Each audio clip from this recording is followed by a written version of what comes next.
The wind howling across the rooftop of the forgotten office building felt sharper than usual, carrying with it the bitter chill of reality. Izuku Midoriya stood paralyzed, his worn red sneakers rooted to the concrete, his breath caught somewhere between his lungs and his throat.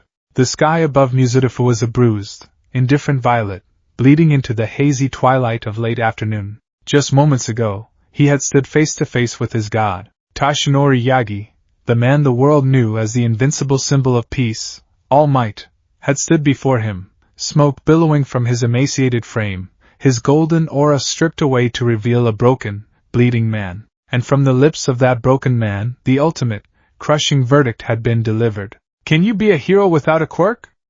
No. I don't think you can. The words did not merely echo in Izuku's mind, they carved themselves into the very architecture of his brain. They tore through the fragile, desperate hope he had nurtured for a decade. Pro-heroes are always risking their lives, the skeletal man had said, his voice heavy with a grim, weary pragmatism. Some villains just can't be beaten without power. It's not bad to dream, but you also have to consider what's realistic, young man. The rooftop access door had clicked shut 5 minutes ago, but the metallic sound still resonated in Izuku's ears like a judge's gavel. Izuku slowly dropped to his knees. The rough grit of the rooftop bit into his skin through his black school trousers, but he barely registered the sensation. His hands, trembling uncontrollably, fell to his sides. He stared blankly at the chain-link fence at the edge of the roof. Realistic. He thought of his mother, looking at him with tears in her eyes, apologizing to a 4-year-old boy instead of believing in him. I'm sorry, Izuku. I'm so sorry. He thought of Katsuki Bakugo, his palms crackling with explosive, violent heat, his crimson eyes filled with an arrogant, unyielding disdain. You're worse than the rest of these rejects, Deku. You're entirely quirkless. Take a swan dive off the roof of the building and pray for a quirk in your next life. Izuku leaned forward, pressing his forehead against the cold concrete. A jagged, ragged breath escaped his lips, followed by a dry sob. He clutched at the fabric of his middle school uniform, right over his heart, squeezing until his knuckles turned white. He wanted to cry. He wanted to weep until his tear ducts ran dry, just as he always did. He waited for the familiar rush of hot, pathetic tears, but they didn't come. Instead, a strange, profound silence settled over him. It was a cold, absolute vacuum. The weeping, stuttering, hopelessly optimistic boy who had climbed the stairs to this roof was dead. He had been suffocated by the heavy, ironclad logic of the symbol of peace. You need power, the silence whispered. Izuku pushed himself off the concrete. He didn't look over the edge of the roof as Bakugo had suggested. He didn't look up at the sky. He looked at his own trembling hands. They were small, weak, normal, unremarkable. Power, Izuku muttered, his voice cracking, devoid of its usual melodic pitch. The word felt strange in his mouth. It's all just power. Genetic lotteries. Biology. He turned and walked toward the stairwell. His descent was methodical, mechanical. By the time he reached the busy streets below, a distant explosion echoed through the city. The sound of the sludge villain incident that, in another life, would have been his crucible. Izuku didn't run toward the smoke. He didn't pull out hero analysis for the future number 13 to take notes. He just walked home, his emerald eyes dark, fixed on the pavement, a terrifying, quiet calculus beginning to whir to life in the back of his mind. Izuku's bedroom was a shrine. Floor-to-ceiling posters of All Might in his silver, golden, and Bronze Age costumes plastered the walls. Action figures stood in perfectly aligned rows on his shelves. Limited edition bedsheets, replica capes, and commemorative plaques filled every available square inch of the room. It was a monument to a god who had forsaken him. Standing in the center of the room, still wearing his school uniform, Izuku looked around. The bright reds, blues, and yellows suddenly made him feel physically nauseous. The blinding, primary color optimism felt like a mockery. He walked over to the largest poster, All Might doing his signature laugh, pointing a colossal finger forward with the caption, I am here. Izuku reached up, his fingers gripping the glossy paper. With a sharp, sudden, and violent pull, he tore it down. The sound of tearing paper was loud in the quiet apartment. He threw the crumpled mess to the floor. Then he moved to the next poster. Tier. The next. Tier. He swept his arm across his desk, sending dozens of meticulously maintained action figures crashing to the floor. Their plastic bodies bounced and clattered against the hardwood. He didn't stop until the walls were bare, the cheap beige wallpaper exposed like bare skin. He gathered the merchandise, stuffed it all into heavy black garbage bags, and shoved them deep into his closet, locking the door. He sat heavily at his desk. The only thing left on the wooden surface was a stack of 13 notebooks. Hero Analysis for the Future. Izuku opened the latest notebook, its cover still slightly singed and smelling of burnt sugar from Bakugo's explosion earlier that day. He flipped through the pages. Pages and pages of meticulous, obsessive detail. He had analyzed Empty Lady's gigantification, plotting out the square cube law and how her bone density must instantaneously shift to support her mass. He had diagrammed Kamui Wood's cellular structure, theorizing how his body processed carbon to generate wood pulp. He had mapped out the exact kinetic output of Bakugo's nitroglycerin-like sweat. He ran his fingers over the ink. Quirks are physical abilities, Izuku whispered into the stillness of his room. It was a fundamental truth taught in elementary school. The arrival of the glowing baby in Ching Ching City wasn't magic. It was evolution. A biological mutation. The extra joint in the pinky toe was the marker of the old breed of humanity. The lack of it signaled the new, genetically superior breed. Quirks were biology. They were bound by the laws of physics, chemistry, and thermodynamics. They were organs. They were hormones. They were chemical reactions in the body. Izuku grabbed a fresh, blank notebook from his drawer. He clicked his pen. If a quirk was nothing more than an advanced biological function, then it could be replicated. Synthesized. If humans could engineer steroids to push muscles beyond natural limits, if they could create adrenaline epinephrine pens to restart a heart, if they could manipulate genetic structures in agriculture, why couldn't the human body be chemically forced to achieve superhuman output? If nature didn't give it to me, Izuku said, the pen hovering over the first blank page, his eyes narrowing with a dark, intense fever, I'll just have to make it myself. At the top of the page he wrote, Project Alpha. The first month of Izuku Midoriya's descent into obsession went largely unnoticed by the world. To his mother Inko, he simply seemed a bit more withdrawn, a bit more studious. To his classmates at Aldera Junior High, the useless, stuttering Deku had simply learned to keep his head down. Bakugo noticed something, though he couldn't put his finger on it. Deku no longer flinched when Bakugo slammed his hands on his desk. Deku just stared through him, his eyes distant, calculating, as if Bakugo were no longer a person, but merely an interesting chemical reaction to be observed. Izuku was no longer paying attention to middle school algebra or history. Underneath his textbooks, he was reading collegiate-level material he had pirated from the internet. Advanced endocrinology, myostatin inhibition in mammals, cellular regeneration and ADP manipulation. He was hunting for the biological mechanisms of strength. He realized quickly that a quirk couldn't just be downloaded into his DNA. He couldn't give himself telekinesis or fire breath. But raw physical enhancement? Super strength, hyperspeed, enhanced durability? That was just a matter of removing the body's natural limiters and supercharging the metabolic rate. His first major hurdle was supplies. Theoretical biology was useless without practical chemistry. Aldera Junior High's chemistry lab was underfunded, but it had the basics. Izuku began staying late, offering to help the elderly science teacher, Mr. Honda, clean the lab equipment. Mr. Honda was thrilled to have a volunteer, completely unaware that while his back was turned, the quiet, curly-haired boy was siphoning off hydrochloric acid, sodium hydroxide, raw ethanol, and various heavy metal salts into nondescript water bottles in his backpack. But high school chemistry supplies weren't enough. He needed pharmaceutical-grade compounds. He needed adrenaline. He needed synthetic growth hormones. He needed access to the dark web. Izuku spent 2 weeks teaching himself basic cybersecurity, utilizing proxy servers and Tor networks to access illicit online black markets. He used his life savings, the allowance he had diligently saved for years to buy expensive hero merchandise, to purchase Bitcoin. He ordered unregulated chemical precursors from shady distributors in Russia and Southeast Asia.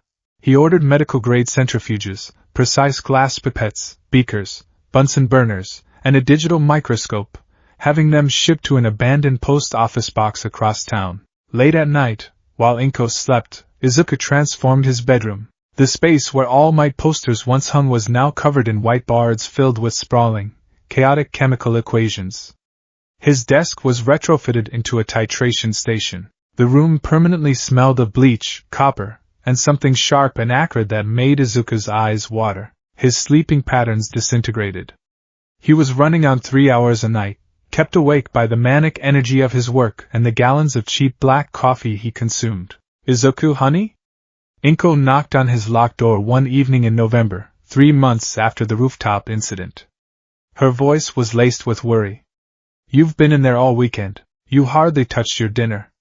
Are you okay? Izuku paused, a glass beaker filled with a bubbling, muddy brown liquid in his gloved hand.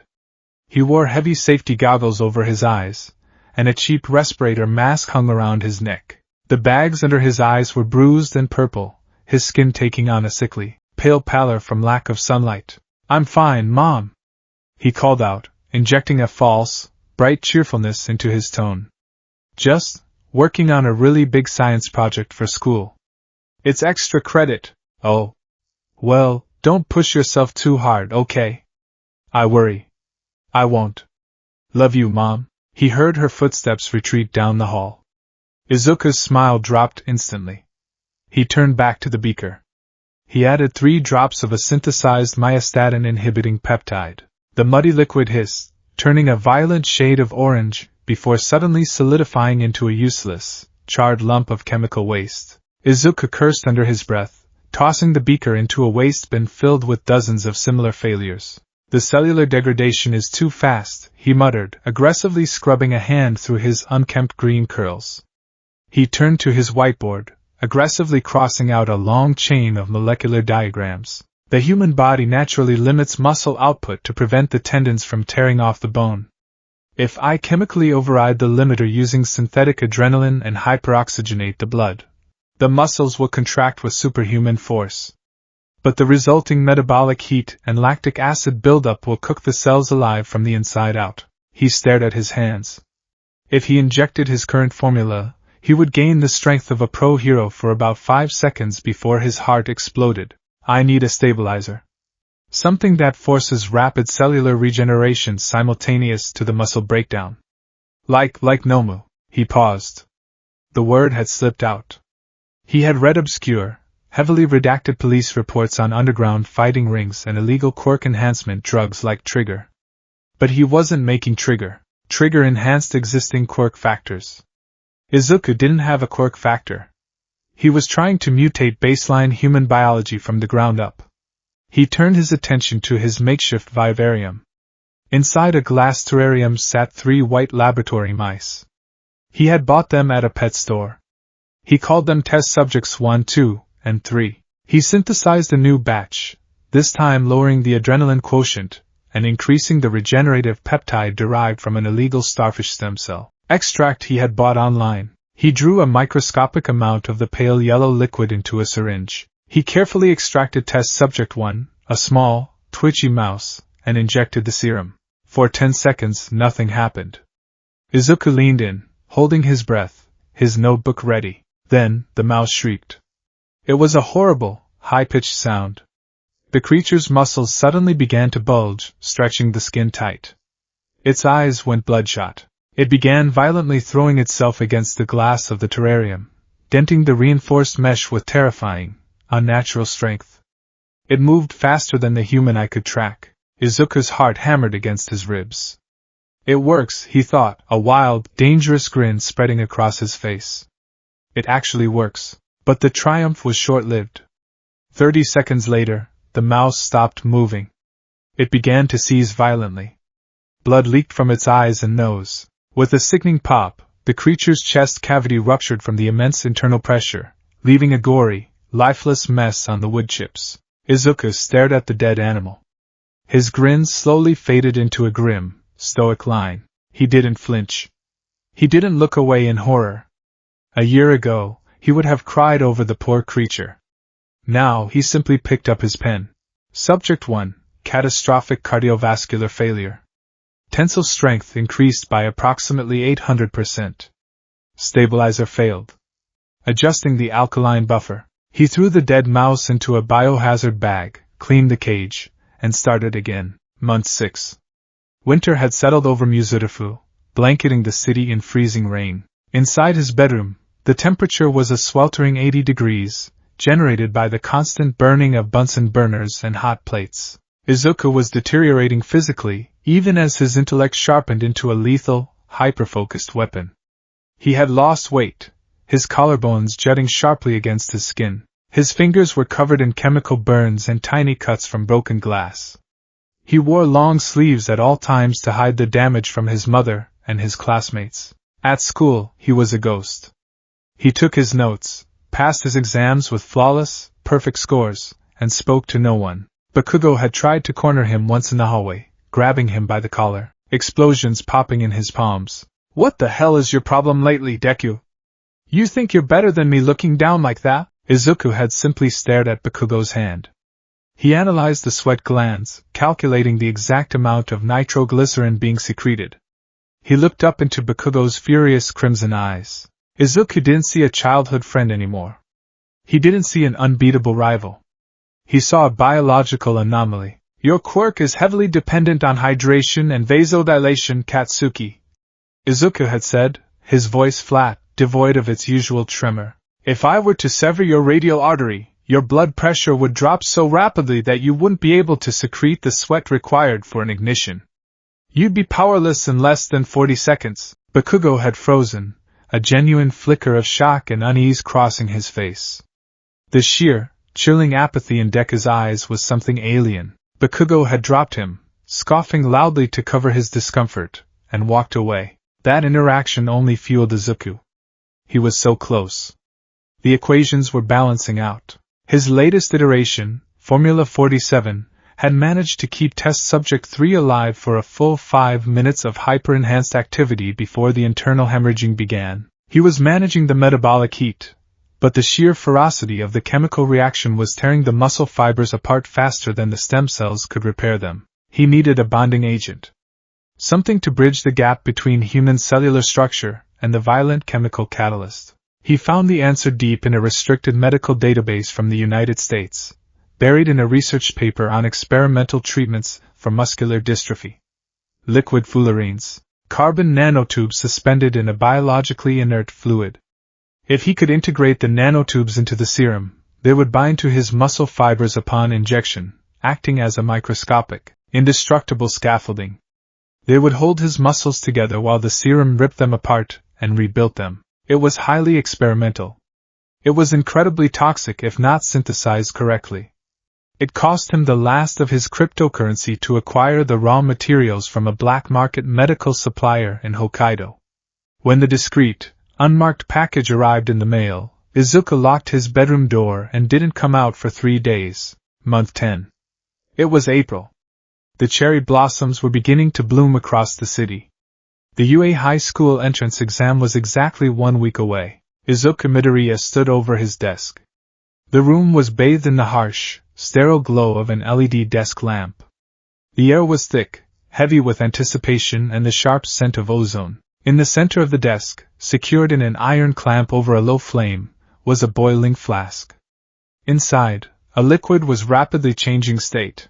Izuku carefully adjusted the glass stopcock of a burette, allowing exactly 3 drops of the liquid fullerene compound to fall into the boiling mixture. 1, 2, 3. He killed the flame.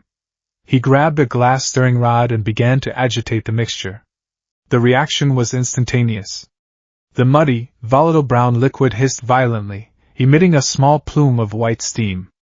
The color rapidly began to shift. Brown turned to murky yellow, then to a sickly, pale chartreuse, before finally settling into a vibrant, luminescent, emerald green. It was perfectly clear. It was entirely stable. It caught the light of the desk lamp, glowing with an almost radioactive intensity. Izuku slowly removed the stirring rod. He brought the flask up to eye level. The green liquid shifted smoothly against the glass, heavy and viscous, like liquid mercury. He had done it. After 10 months of agonizing, sleep-deprived, borderline psychotic dedication, he had broken the code. He had synthesized physical superiority. He had created the world's first biochemical quirk. Serum Alpha, Izuku breathed, his voice barely above a whisper. He set the flask down. His hands were shaking. He wasn't shaking out of fear. He was shaking with an overwhelming, intoxicating surge of triumph. The ghosts of the past 10 months, All Might's crushing rejection, Bakugo's cruel laughter, his mother's pitying tears, all shattered in the face of the glowing green vial on his desk. They had told him to be realistic. They had told him he was nothing. A quirkless, useless Deku. I am a god in a laboratory, Izuku thought, a manic, dangerous energy coursing through his veins. I have built what nature denied me. I have engineered a miracle. He moved with rehearsed precision. He opened a drawer and pulled out a sterile, heavy-duty medical syringe. He removed the plastic cap with his teeth, spitting it onto the floor. He dipped the long, viciously sharp steel needle into the flask and slowly pulled back the plunger. The heavy green liquid filled the barrel of the syringe, 50 milliliters of pure, synthesized power. Izuku tapped the side of the syringe, flicking a small air bubble out of the needle. He walked over to the full-length mirror attached to the back of his bedroom door. He looked at himself. He looked terrible.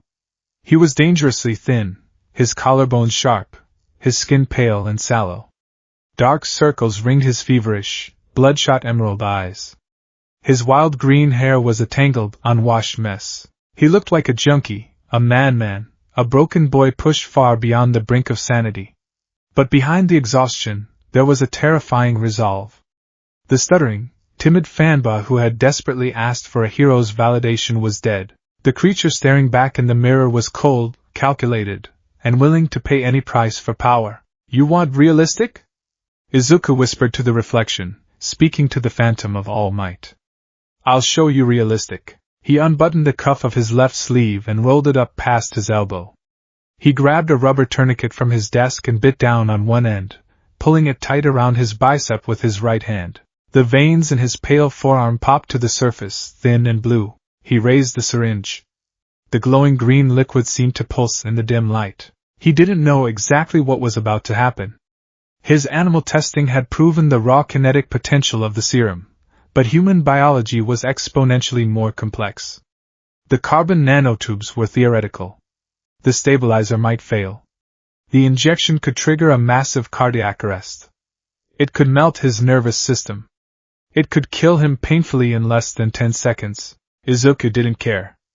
To live as a powerless victim in a world of gods was a fate worse than death. He lined up the tip of the needle with the prominent medial cubital vein in the crook of his elbow. He didn't close his eyes. He watched himself in the mirror. He wanted to witness the exact moment he ceased to be Izuku Midoriya, the quirkless Deku. He took one final, deep breath. He shoved the needle into his vein. He didn't flinch at the pain of the steel piercing his skin. He placed his thumb over the plunger.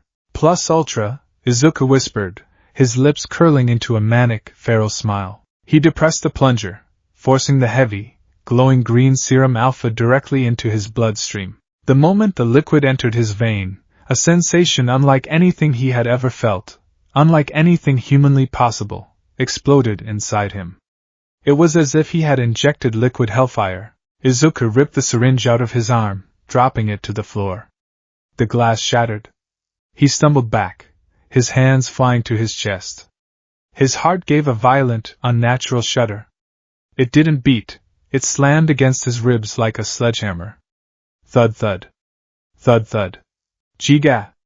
A choked, wet gasp tore from his throat. He fell to his knees, grabbing the edges of his desk, white-knuckling the wood. The veins in his arms, previously blue and faint, suddenly bulged, turning a sickening, toxic shade of dark green. The discoloration raced up his arms, spreading across his chest and up his neck, mapping his circulatory system in vibrant, terrifying emerald pain. It was a pure, blinding, all-consuming agony. It felt as though every single cell in his body was being submerged in boiling acid and electrocuted simultaneously. The carbon nanotubes were forcing their way into his muscle fibers, shredding and binding his tissue at a microscopic level. Izuku threw his head back and opened his mouth to scream, but no sound came out. His vocal cords were instantly thickening, his throat constricting as his muscles began to rapidly, violently expand. He looked at his arms. His thin, scrawny forearms were swelling, the skin stretching taut. The muscle mass was doubling, tripling in seconds. He could hear the horrifying, wet sound of his own flesh tearing and instantly regenerating. His bones cracked loudly, microfractures splintering and healing denser, thicker, heavier. The heat was unbearable. Sweat poured off his body, instantly evaporating into a faint, localized steam that rose from his shoulders. His vision went entirely red, then blindingly white. The synthetic adrenaline hit his brain like a freight train, completely overriding his nervous system. The pain was suddenly violently swept away by an apocalyptic rush of dopamine, endorphins, and pure, unadulterated aggression. He let go of the desk and stood up. He didn't just stand. He launched himself upright. The sheer force of his legs straightening propelled him upward with such violence that his head nearly clipped the ceiling. He landed on his bare feet, the wooden floorboards beneath him audibly groaning, spiderweb cracks forming under his heels from his vastly increased density. Izuku stood in the center of the room, panting heavily. The air entering his lungs felt like cold ice. The air leaving felt like a furnace. He looked back into the mirror. The frail, sickly boy was gone. In his place stood a predator. His chest was broad, his shoulders heavily muscled, his arms corded with thick, dense sinew. The toxic green veins pulsed rhythmically against his flushed skin. His eyes were terrifying. The pupils were blown wide, a ring of emerald fire surrounding an ocean of black, bloodshot and feral. He felt a terrifying, buzzing energy vibrating beneath his skin. It was an itch that demanded to be scratched.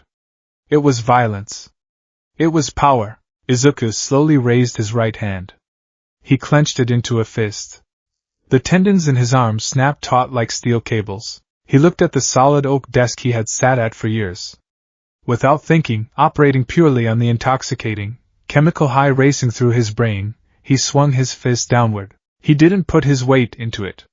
It was a casual, backhanded strike. Crack boom. The impact sounded like a shotgun blast. The oak desk exploded. It didn't just break. It violently splintered into hundreds of jagged pieces, the kinetic force completely shattering the heavy wood and driving a crater into the floorboards beneath it. Wood chips flew across the room like shrapnel, embedding themselves in the drywall. Izuku stood frozen, staring at his fist. There was not a single scratch on his knuckles.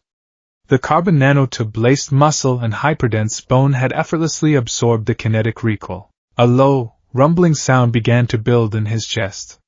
It started as a chuckle, dark and breathy, before escalating into a full-throated, echoing laugh. It wasn't the heroic, booming laugh of All Might. It was the unhinged, delirious laugh of a boy who had just rewritten the laws of his own reality. The silence of the apartment was shattered. Inko knocked frantically on the door. Izuku?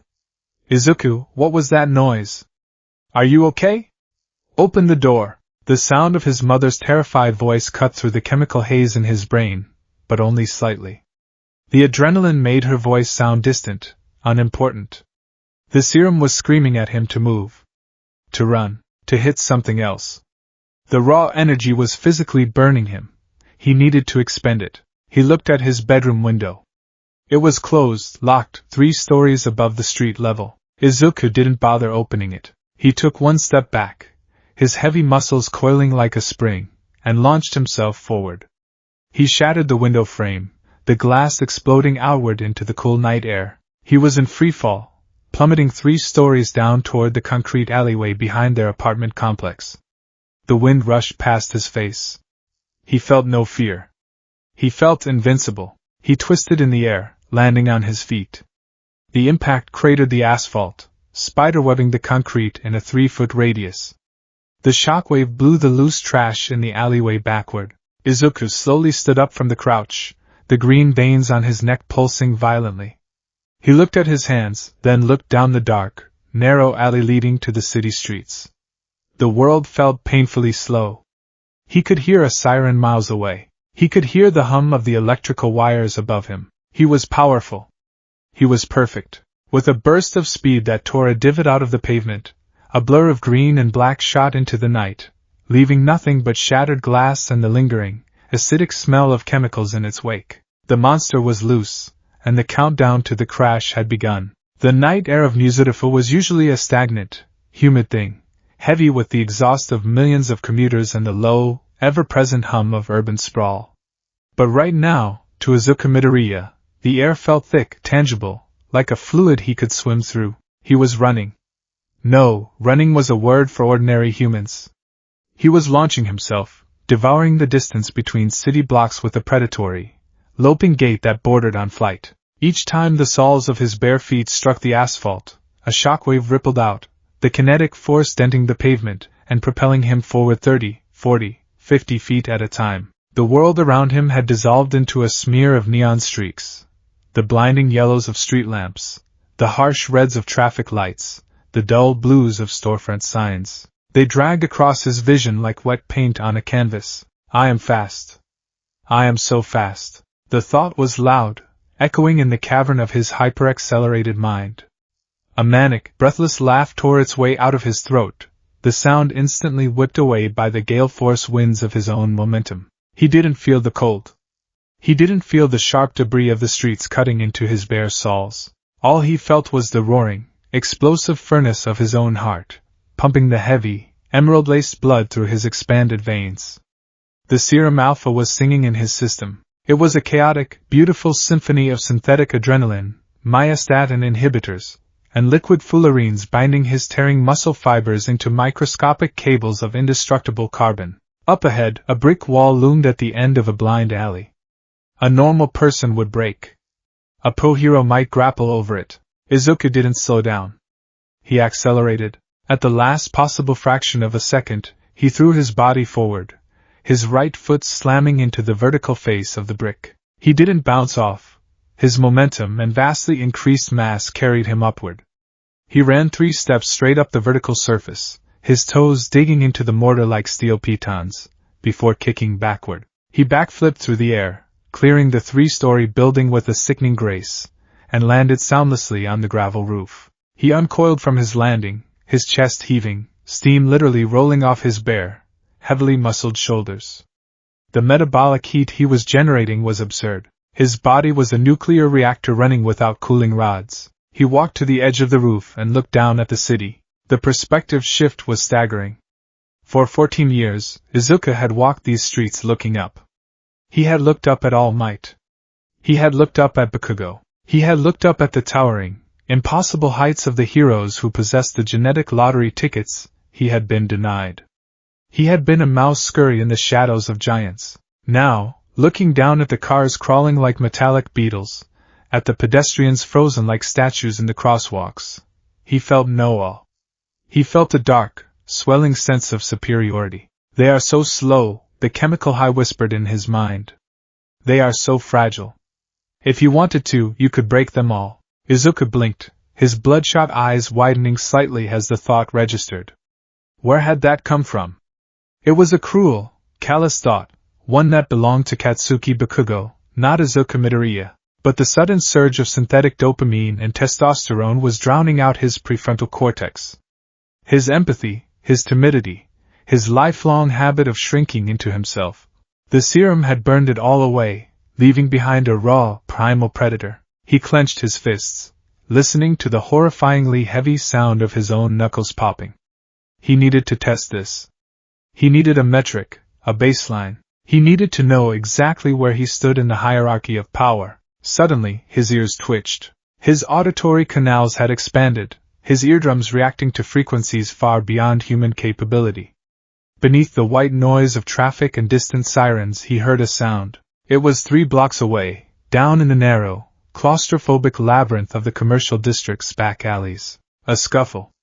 The sound of a heavy fabric tearing. The sharp, panicked intake of breath. Please. I don't have anything else." It was a woman's voice. Shrill. Terrified. "Shut up, bitch. The watch. Give me the watch or I'll open up your throat." A man's voice. Gravelly. Malicious. Izuku's pupils dilated, the emerald ring of his irises burning like flares in the dark. The hero Fanba inside him screamed, "A crime! Someone needs help!" But the monstrous, chemical-drenched beast that now piloted his body didn't care about saving the woman. It only heard one thing: prey. Izuku stepped off the ledge. Gravity tried to claim him, but he was moving too fast. He plummeted 3 stories, twisting mid-air to grab the iron railing of a fire escape. The metal shrieked and warped under his grip as he used it to pendulum his body forward, launching himself across the street. He landed on the side of a concrete telephone pole, rebounding instantly, ricocheting through the urban canyon like a pinball of pure, destructive kinetic energy. He covered the 3 blocks in 4 seconds. He crashed into the alleyway, landing in a 3-point crouch. The sheer force of his arrival kicked up a cloud of dust and displaced a rusted dumpster, sending it skidding a foot backward with a harsh screech of metal against concrete. The alley went dead silent. 20 feet away, illuminated by the flickering, sickly yellow light of a broken street lamp, stood the mugger. He was a massive man, easily 6'5", his quirk evident by the thick, jagged protrusions of gray stone jutting out from his forearms and jawline. In one of his massive, rocky hands, he held a young woman by the collar of her blouse, lifting her effortlessly off the ground. In his other hand, a blade of sharpened rock extended from his wrist, pressed directly against her carotid artery. The mugger turned his head, his small, piggish eyes squinting through the dust at the figure that had just fallen from the sky. "The hell?" the mugger grunted. "Another hero wannabe? Buzz off, kid. This ain't your business." Izuku stood up slowly. The shadows clung to him. He didn't look like a hero. He wasn't wearing a brightly colored spandex suit. He was wearing the torn, black trousers of an Aldera junior high uniform, his chest bare, violently muscled, and glowing with a network of toxic green veins. "Put her down," Izuku said. The words startled even him. His voice had dropped an entire octave. It wasn't a request. It didn't have the booming, reassuring warmth of "All Might's I am here." It sounded like a death sentence. It was a low, vibrating growl that seemed to rattle the loose gravel in the alley. The mugger sneered, his rocky jaw grinding. "Or what, freak? You gonna stop me? I've got a hardened stone quirk. Bullets bounce off me." To prove his point, the mugger tossed the woman aside like a ragdoll. She hit the brick wall and slumped to the ground, sobbing, scrambling backward into the garbage. The mugger stepped forward, raising his stone-bladed arms, taking a heavy, boxer stance. "Come on then, greenie. Let's see what you—" The mugger didn't finish his sentence.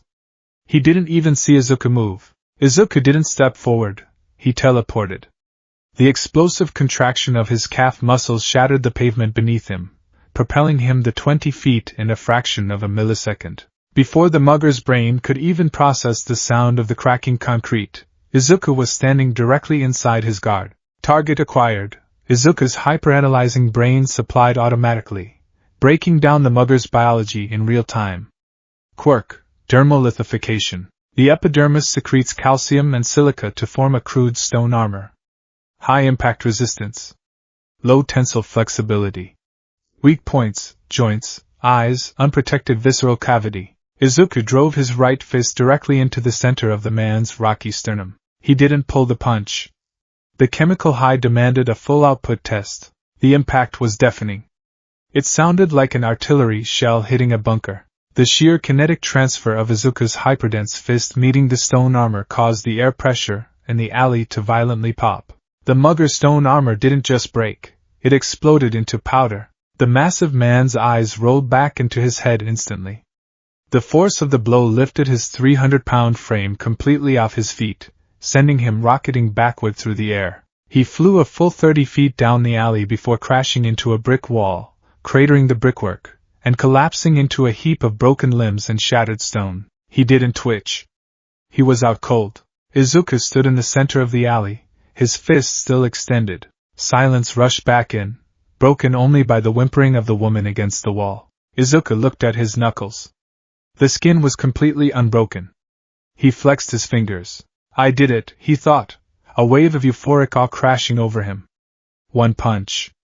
I beat a villain with a combat quirk with one punch. I'm strong.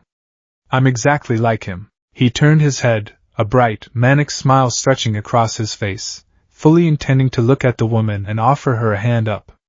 He wanted to ask if she was okay. He wanted to feel the warmth of being a savior. But the moment his eyes landed on the mugger's unconscious body, a violent, unnatural spasm racked Izuku's brain. The synthetic adrenaline in his bloodstream wasn't a natural hormone. It didn't dissipate once the threat was neutralized. The serum alpha had effectively hijacked his amygdala, locking his brain into an infinite, escalating loop of fight or flight. There was no flight. There was only fight. He's still breathing. The thought wasn't a tactical observation. It was an insult. The mugger had dared to challenge him, and the mugger was still breathing. Izuku's smile twisted. The corners of his mouth stretched too wide, baring his teeth in a feral, aggressive snarl. The glowing green veins on his neck pulsed violently, throbbing in time with his racing, overworked heart. He walked slowly toward the unconscious man. Wait. The woman whispered from the shadows, her voice trembling. He's knocked out. You got him. Izuku didn't hear her. The roar of the chemicals was too loud. It was a deafening, intoxicating chorus demanding violence. He reached down, grabbing the mugger by the front of his torn jacket, and effortlessly hauled the massive man up, pinning him against the cratered brick wall with his left hand. The man's head lolled uselessly to the side. He called you a freak. Izuku drew his right fist back. He thinks he's better than you because he has a quirk. Izuku drove his fist into the man's unprotected jaw. The sickening crunch of bone shattering echoed off the brick. The mugger's head snapped violently to the side, blood and teeth spraying onto the pavement. Izuku didn't stop. He couldn't stop. His arm pulled back again on pure, chemical-induced reflex. Smash him. Crack. Another punch, this one burying into the man's ribs. The sound of ribs snapping like dry twigs was horrifying. Break him. Izuku hit him again. And again. And again. His fist was a blur, a piston of raw, unadulterated hatred and chemical rage. He was no longer punishing a mugger. He was punishing Bakugo. He was punishing All Might. He was punishing the entire genetic lottery that had cast him aside as a defect. Blood splattered across Izuku's bare chest, warm and crimson, stark against the glowing green veins.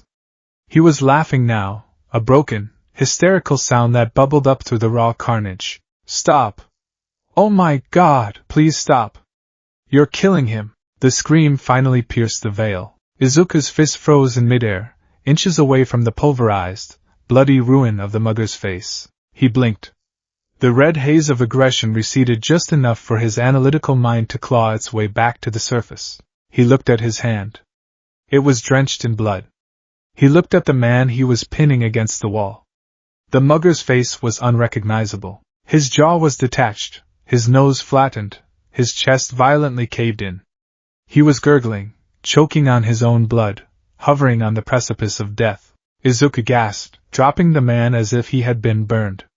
The heavy body slumped to the concrete like a sack of wet meat. No! Izuku whispered, his voice cracking, returning to its normal, high-pitched timbre. No, I didn't. I was just stopping him. I didn't mean to. He spun around, looking at the victim. The woman wasn't looking at the mugger. She was looking at Izuku. She had pressed herself as far back into the corner of the alley as physically possible. Her hands were covering her mouth, her eyes wide with an absolute, paralyzing terror. She was shaking violently. She wasn't looking at a hero. She was looking at a monster. I'm a hero, Izuku stammered, taking a half-step toward her, raising a blood-soaked hand in a placating gesture. I saved you. The woman flinched violently, letting out a stifled sob. Stay away from me. You're a psycho. You're a villain. The word hit Izuku harder than a punch from All Might.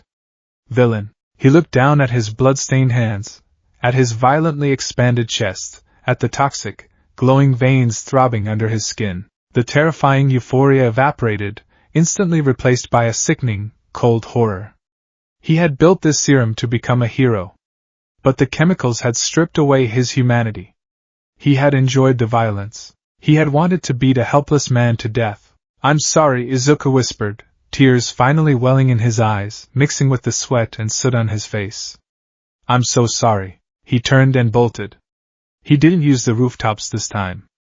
He just ran, sprinting blindly into the darkness of the city, desperate to put as much distance between himself and the horrific reality of what he had just done. He ran for what felt like hours, though his hyper-accelerated brain knew it was only minutes.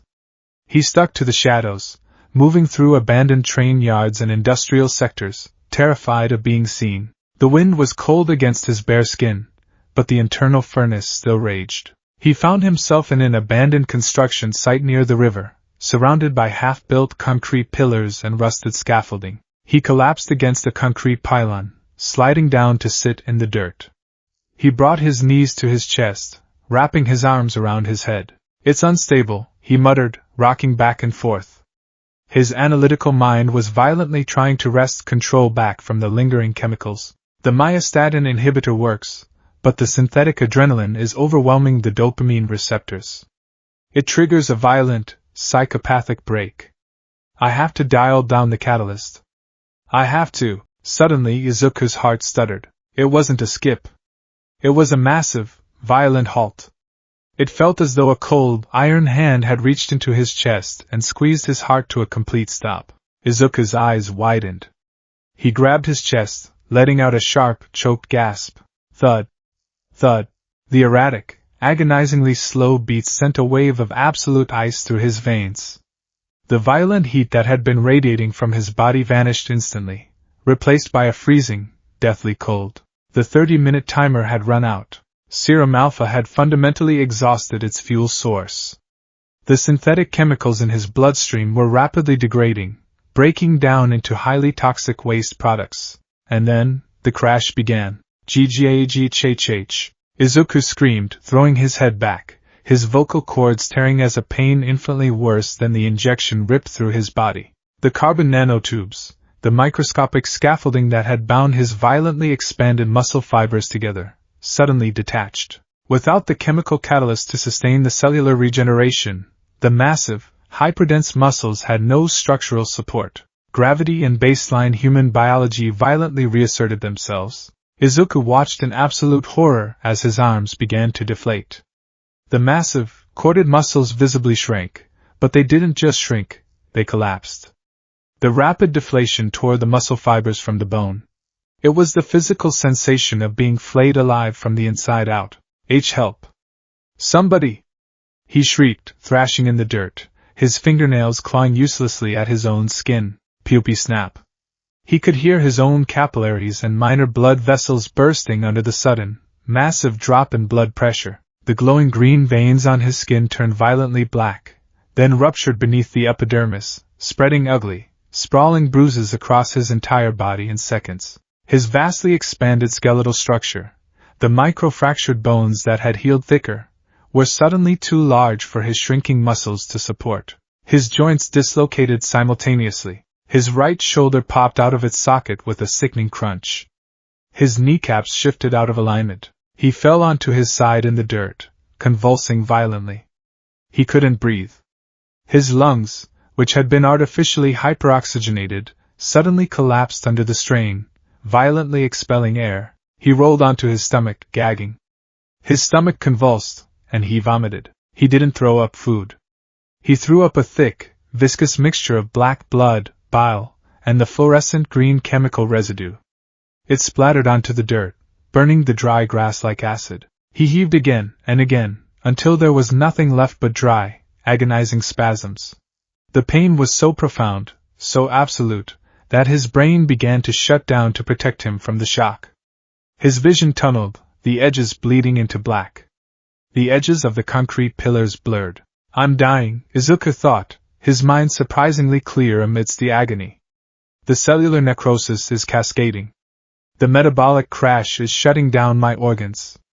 I flew too close to the sun, and my wings are melting. He lay there in the dirt, a pathetic, broken heap. His body had returned to its frail, scrawny baseline, but it was ruined. He was covered in sweat, dirt, vomit, and the blood of the man he had nearly killed. He closed his eyes, waiting for the final, merciful darkness. He waited for his heart to simply give out, but it didn't. Thud thud. Thud thud. Thud thud. His heart, though bruised and battered, stubbornly returned to a normal, weak human rhythm. The starfish stem cell extract, the regenerative stabilizer he had added at the last minute, had just barely enough residual power to repair the fatal internal hemorrhaging. It wasn't enough to stop the pain, and it wasn't enough to heal the torn muscles, but it was enough to keep him from bleeding to death internally. Izuku opened his eyes. The world was still there. He was still alive. Damn it, he whispered, a tear of pure, unadulterated agony sliding down his bruised cheek. He didn't want to be alive. The pain was too much. The memory of the monster he had been was too much. But as he lay there, the cold, analytical part of his brain, the part that had driven him to create the serum in the first place, refused to yield. You survived, it whispered. The formula is viable. The raw output is pro-hero level. The psychological break is a chemical imbalance, not a moral failure. It can be fixed. The physical crash is a structural failure. It can be mitigated. Izuku ground his teeth together. The metallic taste of blood filled his mouth. He reached out his left arm, his good arm, and dug his trembling fingers into the dirt. Slowly, agonizingly, he dragged his broken body forward. Every millimeter of movement sent shockwaves of blinding pain through his dislocated shoulder and torn muscles. He had to get home. He had to hide the evidence. He had a mother waiting for him. He had an entrance exam in exactly 1 week. I won't die here, Izuku wheezed, dragging himself an inch. I won't be a failure. The journey back to the apartment was a blur of excruciating torture. It took him 3 hours to cross the distance he had covered in minutes just an hour prior. He dragged himself through the darkest alleys, hiding behind dumpsters every time a police siren wailed in the distance. He had to manually pop his right shoulder back into its socket in a dirty alleyway, biting down on a piece of trash to muffle his own agonizing scream. By the time he reached the back of his apartment building, the sun was threatening to rise, painting the sky in soft, mocking hues of pink and gold. He looked up at his broken third-story window. It looked impossibly high. You can't jump anymore, Deku, he mocked himself. He dragged himself to the rusted fire escape. He reached up, gripping the lowest rung with bloody, trembling fingers. He pulled. His torn muscles screamed in protest, threatening to give out completely. He ignored the pain. He weaponized it. He used the agony as fuel, dragging his broken body up the metal stairs, one agonizing step at a time. When he finally tumbled through the shattered window of his bedroom, he hit the floor like a corpse. The room was exactly as he had left it. The splintered remains of his oak desk.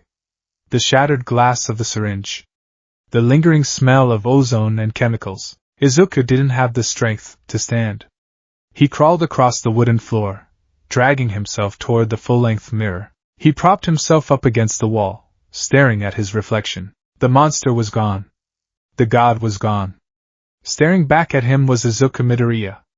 He looked like a corpse. His skin was deathly pale, marred by massive, ugly purple and black bruises that covered his entire torso. His eyes were sunken, hollowed out by pain and exhaustion. His lips were split, encrusted with dried blood. He looked weaker than he ever had in his entire life. But as he stared into his own dead, exhausted eyes, a cold, unyielding spark ignited in the emerald irises. He had touched the sky. He had felt the power of a god. He knew what it felt like to be untouchable. And he knew the cost. A single, raw injection is suicide, he thought, his mind already spinning into overdrive, analyzing the data of his own near-death experience. The body cannot handle the instantaneous cellular expansion, nor can it handle the instantaneous crash. The psychological break occurs because the brain is flooded with a massive, unfiltered dose of synthetic adrenaline all at once. He let his head fall back against the wall, looking up at the ceiling. I need a regulator, he realized, the blueprints already drawing themselves in his mind. I need a mechanical system, something that can microdose the serum into my bloodstream continuously, keeping the body in a state of controlled, low-level enhancement without triggering the psychological break. And I need a way to purge the toxins before the crash kills me. He closed his eyes. The entrance exam was in 7 days. He didn't have time to chemically re-engineer the entire formula. He would have to build a machine to control the monster he had created. He would have to become part machine, part chemical nightmare, just to stand on the same stage as Bakugo and the others. I can do it, Izuku whispered into the quiet, ruined room. I have to do it. He drifted into a dark, exhausted unconsciousness on the floor, surrounded by broken glass and the blueprints of his own destruction, entirely committed to the path of the volatile hero. The human body is an engine. It consumes fuel, generates kinetic energy, and produces waste. For 14 years, Izuku Midoriya's engine had been a compact, low-output, profoundly unremarkable machine. Now, he was going to turn it into a supercharger. The 7 days following the catastrophic test of Serum Alpha were a blur of agonizing physical recovery and manic, obsessive engineering. For the first 48 hours, Izuku could not walk. The cellular necrosis and severe muscle tearing had left him bedridden, trembling under a cold sweat while his mother, Inko, paced the apartment in a panic, convinced he had caught a severe strain of the flu. He lied through his teeth, blaming it on overstudying and a bad fever, swallowing fistfuls of over-the-counter painkillers that did absolutely nothing to dull the agony of his regenerating tissues. But by day 3, the starfish stem cell extract in his residual bloodstream had done its brutal work. He was healed. His muscles were tighter, denser, a permanent physical change wrought by the violent expansion and contraction, but they were stable. He didn't have time to rest. The UA entrance exam was looming, a giant ticking clock in the back of his mind. Sitting cross-legged on the floor of his bedroom, surrounded by a graveyard of electronic components, medical supplies, and stolen laboratory equipment, Izuku began to build his salvation. A single, concentrated dose is fatal, he reviewed in his mind, his hands deftly stripping the casing off a miniature pneumatic pump he had salvaged from a high-end automated blood pressure cuff. The instantaneous chemical reaction causes catastrophic tissue expansion and psychological dissociation. But a continuous, diluted intravenous drip that bypasses the shock. It creates a plateau of enhanced output. He spent his dwindling funds on the dark web, paying exorbitant fees for overnight shipping. He acquired medical-grade silicone tubing, sterilized intravenous needles, a mechanized insulin pump, microvalves, and a heavy-duty tactical harness made of Kevlar webbing. He didn't sleep. He built. He reprogrammed the microcontroller of the insulin pump, bypassing its safety limits and syncing it to a custom rotary dial he stripped from an old stereo amplifier. He mounted the pump to the center of the Kevlar harness, designed to sit flush against his sternum. From the central reservoir, a reinforced, shatterproof polymer flask that would hold the Serum Alpha, he ran 2 primary arterial lines. The engineering was the easy part. The biology was the nightmare. On the night before the exam, Izuku stood shirtless in his bathroom. The harsh fluorescent light illuminated his pale skin, still faintly mottled with the fading yellow and purple bruises of his crash. He laid his creation on the bathroom counter. The auto-injector harness. It looked like an instrument of torture, a tangle of black webbing, mechanical servos, and clear surgical tubing. "Okay," Izuku whispered, his voice trembling slightly. He picked up a bottle of rubbing alcohol and a cotton pad, vigorously scrubbing the skin below his left collarbone, directly over his subclavian vein. He did the same to his right side, and then to a spot just above his left hip, targeting a branch of the femoral artery for rapid systemic circulation.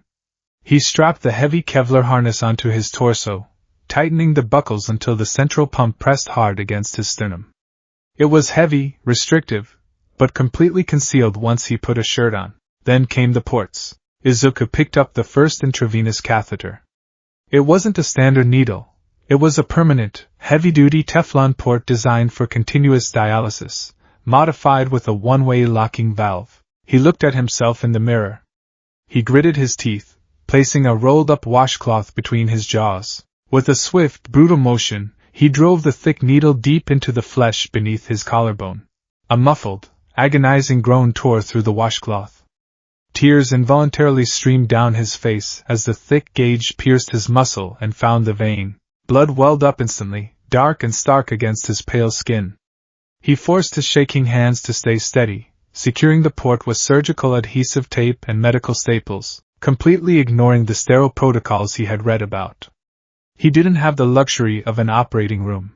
He repeated the process on the right side, and then, excruciatingly, near his hip. Panting, drenched in cold sweat, Izuku connected the silicone tubing from the central pump into the 3 dermal ports. He carefully unscrewed the central reservoir, retrieving a fresh, glowing green vial of serum alpha, stabilized, slightly diluted with a saline buffer, but just as volatile. He poured the heavy liquid into the pump's tank and sealed it. He placed his hand on the stereo dial wired to his ribs. It had 4 settings, indicated by crude notches he had carved into the plastic. Position 0, closed.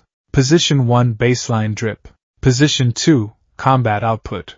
Position 3, override/maximum. Testing position 1, Izuku gasped, spitting the washcloth into the sink. He turned the dial 1 click. A mechanical work-click hiss echoed in the small bathroom.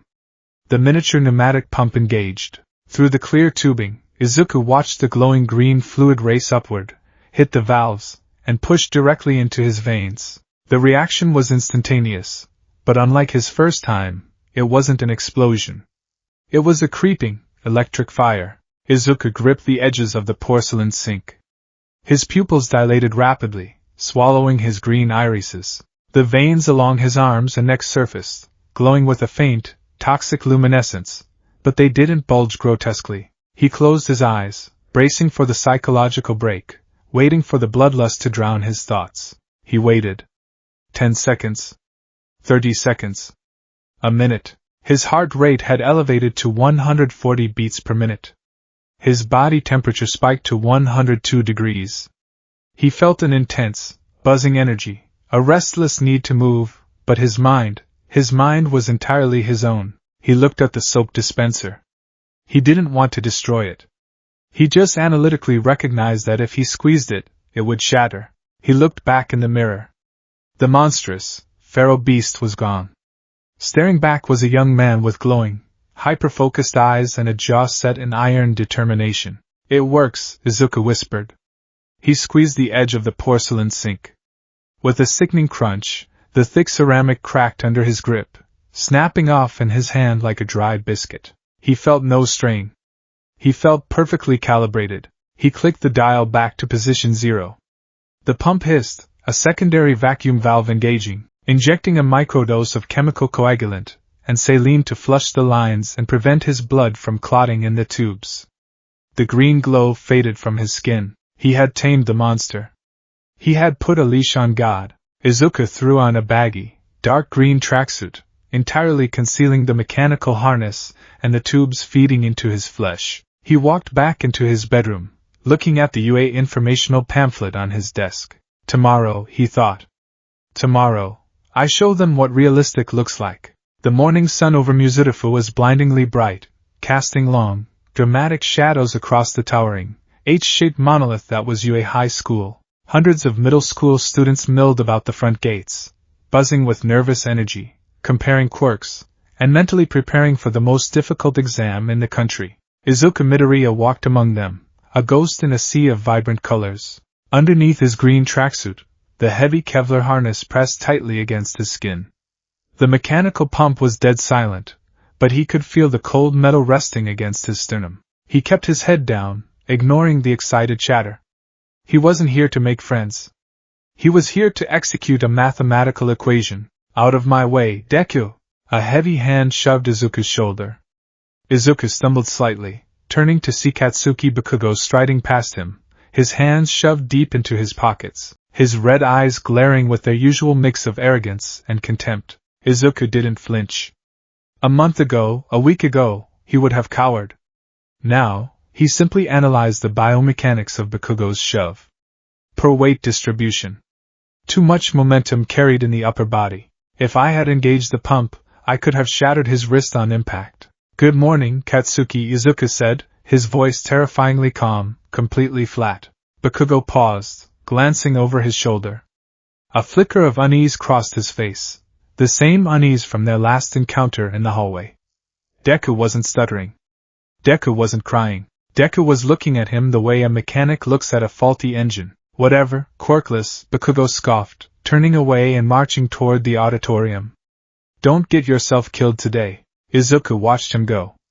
Position 2 will be more than enough to surpass his kinetic output, he noted mentally. As Izuku turned to follow, the toe of his red sneaker caught on an uneven paving stone. Baseline human clumsiness struck.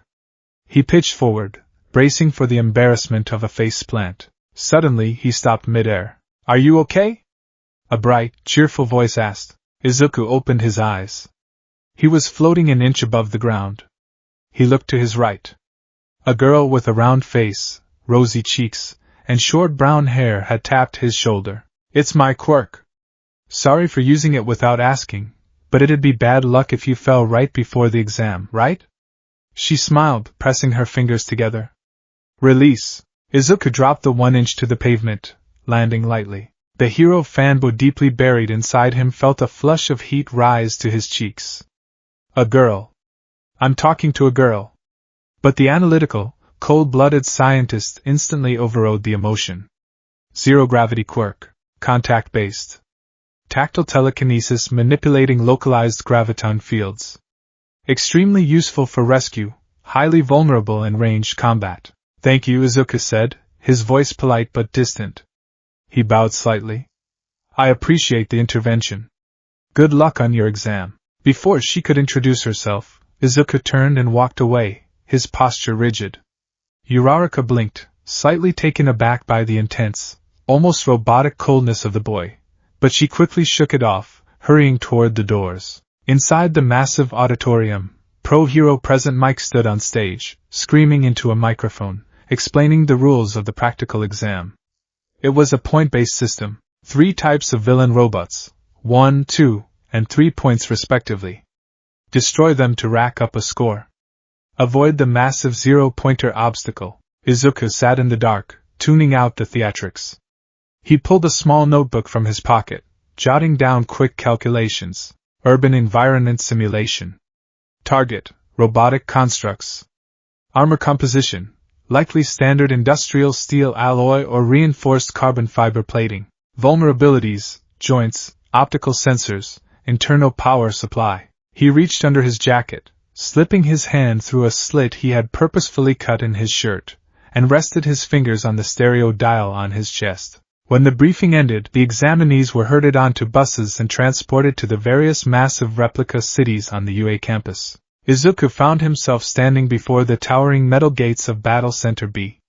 He was surrounded by dozens of other applicants, all doing stretches, psyching themselves up, or showing off their quirks. Izuku just stood completely still, his head bowed, his eyes closed. Right, let's start. Present Mic's voice boomed from the loudspeakers. What's wrong? There are no countdowns in real battles. Run, run, run! The massive gates began to groan open. Before the metal doors had even parted a full 3 feet, Izuku moved. His hand flicked the dial under his shirt. Click. Click. Position 2, combat output. The mechanical pump hummed to life against his sternum. The valves snapped open. A concentrated, heavily calculated dose of serum alpha flooded his subclavian and femoral arteries, racing directly toward his heart. Thud thud. The transformation was instantaneous. Beneath his tracksuit, Izuku's muscles expanded violently, filling out the baggy fabric until it stretched taut over corded, dense tissue. The toxic green veins surfaced along his neck and the backs of his hands, pulsing with a vibrant, unnatural light. His body temperature spiked, vaporizing his sweat into a thin mist that hung around his shoulders. The psychological rush hit him, a massive spike of aggression, a chemical demand for violence, but the microdose plateau held. He didn't lose his mind. He just lost his fear. Izuku shot forward like a bullet from a gun, blurring past the other examinees, leaving a small crater in the concrete where he had been standing. Whoa! Did you see that guy? An applicant yelled. Izuku was already 50 yards deep into the fake city. A one-pointer robot rolled out from a side street, its single red optic locking onto him. Target acquired, it droned mechanically, raising a blunt, hydraulic appendage. Izuku didn't break stride. His hyper-accelerated brain mapped the robot's structure in a millisecond. He launched himself into the air, clearing the robot's 15-foot height with absolute ease. As he descended, he twisted his body, bringing his right heel down in a devastating axe kick, aimed directly at the seam connecting the robot's chassis to its head. The impact sounded like a car crash. The hyperdense bone of his heel, backed by chemically enhanced muscle and massive kinetic force, sheared straight through the robot's armor. The one-pointer's head crumpled inward, sparks violently showering the pavement as its internal circuitry was pulverized. It exploded in a burst of black smoke, collapsing into a heap of scrap metal. Izuku landed lightly, the shockwave of his landing cracking the asphalt. 1 point. He didn't pause to celebrate. He didn't pose. He just sprinted toward the next intersection. For the next 10 minutes, Izuku Midoriya was a machine of absolute, terrifying efficiency. He moved with a brutal, mathematical precision. He didn't use flashy martial arts, he used raw, undeniable physics. A two-pointer lunged at him from an alleyway. Izuku ducked beneath its swinging arm, dug his fingers, now possessing the grip strength of an industrial vice, into the robot's knee joint, and simply ripped the hydraulic piston out of its socket. The robot toppled, and Izuku crushed its central processor with a casual stomp. 3 points. 3 three-pointers cornered him in a plaza, firing non-lethal, high-velocity rubber missiles. Izuku's expanded auditory canals registered the firing mechanisms before the projectiles even left the barrels. Time seemed to crawl. He sidestepped the first missile, caught the second one perfectly in his hand, spinning with the momentum to bleed off the kinetic energy, and hurled it right back at the third robot. The rubber missile struck the robot's optical sensor with enough force to shatter the reinforced glass, blinding it. Izuku closed the distance, grabbed the blinded robot by its tread guards, and physically lifted the 2-ton machine over his head. He threw it into the other 2 robots, a catastrophic collision of metal and oil that leveled the entire squad. 12 points. Up in the observation room, the UA teachers watched a myriad of screens, monitoring the applicants. "We have a strong crop this year," Midnight purred, tapping a clipboard. "Look at the explosion boy in Area A. Such raw destructive power. The girl with the gravity quirk in Area B is utilizing excellent situational awareness," Snipe added. "But who is that?" All eyes turned to a center screen. Pro Hero Eraserhead, Shota Aizawa, leaned forward, his dark, baggy eyes narrowing as he watched the green-haired boy on monitor 4B. The kid wasn't just destroying robots. He was dismantling them with terrifying, clinical brutality. On the screen, Izuku punched clean through the torso of a 2-pointer, ripping out a handful of wires to shut it down, completely unbothered by the jagged metal scraping against his bare arms. Izuku Midoriya, Principal Niza squeaked, flipping through a file. Registered quirk, none. Though he updated his application yesterday, claiming a late-blooming physical mutation. "That's not a mutation," Aizawa muttered, his eyes tracking Izuku's blurring movements. "Look at his face. Look at the veins on his neck. His body temperature is registering absurdly high on the thermals. He's operating in a state of continuous physiological overdrive. A strength enhancement quirk?" All Might, standing in the back in his deflated, skeletal form, watched the screen with a mixture of awe and deep, gnawing guilt. "Is that the boy from the roof? He had a quirk all along? Why did he ask me if he could be a hero without one?" "Perhaps," Aizawa said, pulling his capture weapon tighter around his neck. "But something feels artificial about it." Down in the fake city, the physical toll was beginning to catch up with Izuku. 36 points, Izuku thought, leaning against a brick wall, his chest heaving violently. Underneath the tracksuit, his skin felt like it was on fire. The Serum Alpha was a toxic catalyst, and while the microdosing prevented a catastrophic psychological break, the chemical byproducts were building up in his bloodstream. His muscles were throbbing, the carbon nanotube bonds vibrating under the immense strain. The pump on his chest clicked, injecting a microdose of saline to cool the lines, but it wasn't enough. He was pushing his luck. The human body wasn't meant to run at 300% capacity for this long. He reached under his shirt, preparing to dial down to position 1 to let his liver filter out some of the toxicity. He had enough points to pass. He could survive. Suddenly, the ground beneath his feet violently shook. It wasn't a tremor, it was an earthquake. The brick wall he was leaning against cracked, dust showering down on him. Izuku pushed himself off the wall, looking down the main avenue. The buildings at the far end of the street were exploding. Massive chunks of concrete and steel rained down as a monolithic, colossal shadow eclipsed the sun. The zero-pointer. It was the size of a skyscraper, a terrifying behemoth of military-grade armor and crushing treads. Its singular, massive optic glowed an angry, apocalyptic red. It raised an arm the size of a city block and slammed it down, obliterating an entire row of fake office buildings. The resulting shockwave sent a hurricane of dust and debris ripping through the streets. The examinees, who had been confidently fighting moments before, shattered into a blind panic. "Run! It's the obstacle!" Someone screamed. Dozens of teenagers bolted past Izuku, their faces pale with terror, abandoning their fights to escape the mechanical titan. Izuku stood frozen. His analytical mind rapidly processed the threat level. Height, approximately 100 meters. Weight, thousands of tons. Armor, impregnable to current output. Threat level, absolute. Recommendation, evacuate. He turned to run, to follow the logic. Ow! The cry was small, almost entirely drowned out by the grinding gears of the zero-pointer, but Izuku's enhanced auditory canals caught it. He stopped. He turned his head. 40 yards away, trapped beneath a massive slab of concrete debris that had been kicked up by the robot's treads, was the brown-haired girl. Uraraka. Her leg was pinned. She was struggling wildly, using her gravity quirk on the rock, but it was too massive, wedged awkwardly against the pavement. The zero-pointer was rolling directly toward her, completely indifferent to the human obstacle in its path. She's going to die, Izuku realized, his heart skipping a beat. The examinees were gone. He was the only one left. The hero fanboy screamed to move.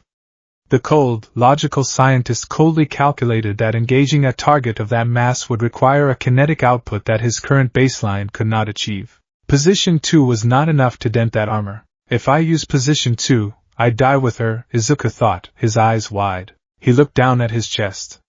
He could feel the dial pressing against his sternum. Position 3. Override. Maximum output. He remembered the alleyway. He remembered the unhinged, psychopathic rage, the blinding power, and the horrific, body-shattering crash that followed. If he fully opened the pump's valves, removing the restrictors and flooding his heart with an unfiltered tidal wave of serum alpha, he would achieve the strength of a god for approximately 60 seconds. And then, his engine would blow out. The sheer volume of the chemical catalyst would cook his cells, shatter his bones under his own torque, and likely kill him before the robotic treads even reached him. The zero-pointer's treads ground forward, closing the distance to 20 yards. Uraraka looked up at the towering machine, tears streaming down her dirty face, bracing for the end. Izuku Midoriya didn't think about All Might.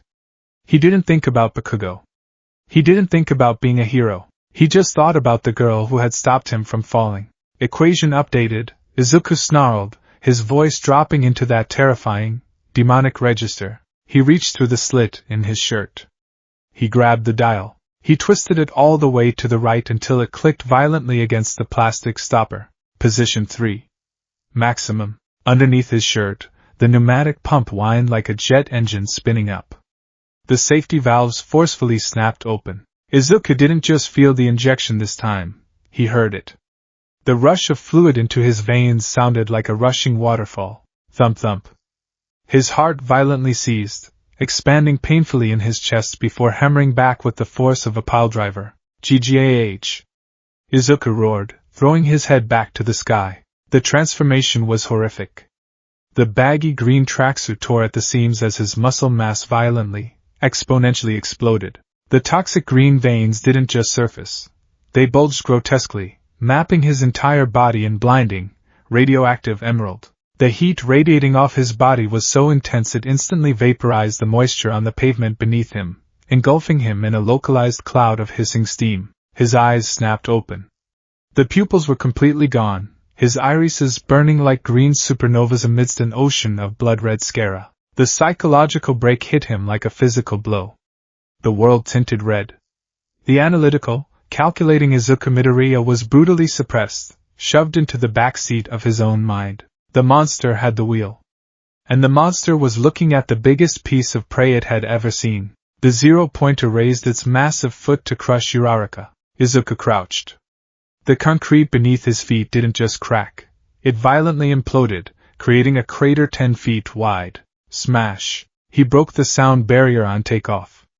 A localized sonic boom echoed through the fake city, shattering the glass of every remaining window in a 3-block radius. Izuku rocketed upward, a streak of green lightning cutting through the dust. He bypassed the falling debris, ascending vertically 50, 80, 100 feet into the air. He crested the height of the zero-pointer's colossal head. Time froze. In the observation room, Aizawa, All Might, and the rest of the faculty watched the screen in stunned, absolute silence. Hovering in the air, Izuku pulled his right arm back. The muscles in his arm were visibly vibrating, swelling to a grotesque size. The carbon nanotubes were failing, snapping under the sheer, unadulterated force of the chemical catalyst. He could feel his bicep tearing apart from the inside, his humerus microfracturing under the agonizing pressure. He didn't care. The monster only cared about destruction. Die! Izuku roared, a terrifying, inhuman sound that echoed across the entire facility. He drove his fist forward. He didn't hit the robot's armor. He hit the air in front of the robot. The kinetic transfer was so massive, so incomprehensibly violent, that it literally weaponized the air pressure. A concentrated shockwave, visible to the naked eye as a rippling distortion in the atmosphere, erupted from his fist. The shockwave slammed into the center of the zero-pointer's face. The impregnable carbon fiber armor didn't just dent, it vaporized.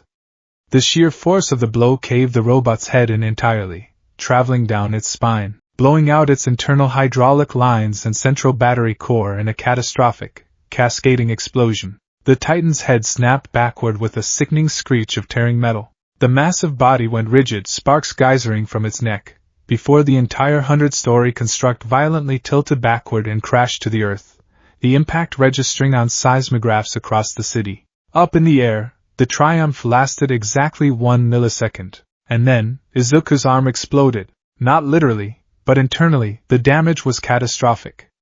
The sheer torque of the punch, combined with the chemical necrosis of Serum Alpha, proved too much for human biology, augmented or not. His right humerus shattered into dozens of jagged splinters. His radius and ulna snapped cleanly in half, the jagged edge of bone tearing through his muscles and jutting out against the skin of his forearm. The heavily expanded muscle tissue in his right arm completely detached from the tendons, rolling up into a useless, agonizing ball of flayed meat beneath his skin. Ayawag! Izuku shrieked, his mind violently snapping back to reality, as the pain instantly overrode the chemical high. He was falling. He was 100 feet in the air, his right arm dangling uselessly, his body completely spent, his heart misfiring erratically as the pump desperately tried to flush the toxic overload from his veins. He looked down. The ground was rushing up to meet him. My legs, he thought through the blinding haze of pain. I can use my legs to absorb the impact. He braced his legs, preparing to land. But his left leg, which had absorbed the majority of the takeoff torque, was chemically burned out. As he braced, the femur simply buckled under the strain, snapping with a horrific crack. I'm going to die, Izuku realized, the wind roaring in his ears. I saved her, but I'm going to die. He closed his eyes, waiting for the splat. Slap. A soft hand struck his cheek. Suddenly, the terrifying sensation of falling vanished. Izuku opened his eyes. He was floating, weightless, mere inches above the jagged debris of the street. Uraraka was standing below him, her face bruised and covered in dust, her hands clasped tightly together. She had managed to free herself just as the robot fell, using the distraction to levitate the debris off her leg. She was panting heavily, looking up at him with wide, terrified, grateful eyes. Release, she gasped, falling to her knees and dry heaving from quirk exhaustion. Izuku dropped the remaining few inches to the ground. He hit the concrete, and the world dissolved into a canvas of pure, unadulterated agony. He couldn't move. He lay on his back, staring up at the hazy blue sky. His right arm was a mangled, distorted mess, leaking a dark, viscous mixture of black blood and glowing green serum onto the pavement. His left leg was bent at a completely unnatural angle. Under his torn shirt, the pump was whining a high-pitched, desperate alarm. Whir-click hiss. Whir-click hiss.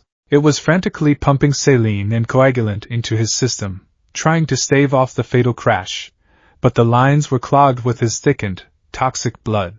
Turn it off, his brain screamed. If you don't turn it off, it's going to pump an air embolism into your heart. With his good left hand, he agonizingly reached across his chest, his fingers slipping on his own sweat and blood. He found the dial. He twisted it back to position 0. The pump hissed, the valves locking shut. The sudden, absolute deprivation of the serum alpha triggered the crash. Izuku began to convulse. Foam, laced with green, bubbled at the corners of his mouth. The massive muscles deflated instantly, leaving him looking like a starved, beaten corpse. The pain was so intense his brain couldn't process it.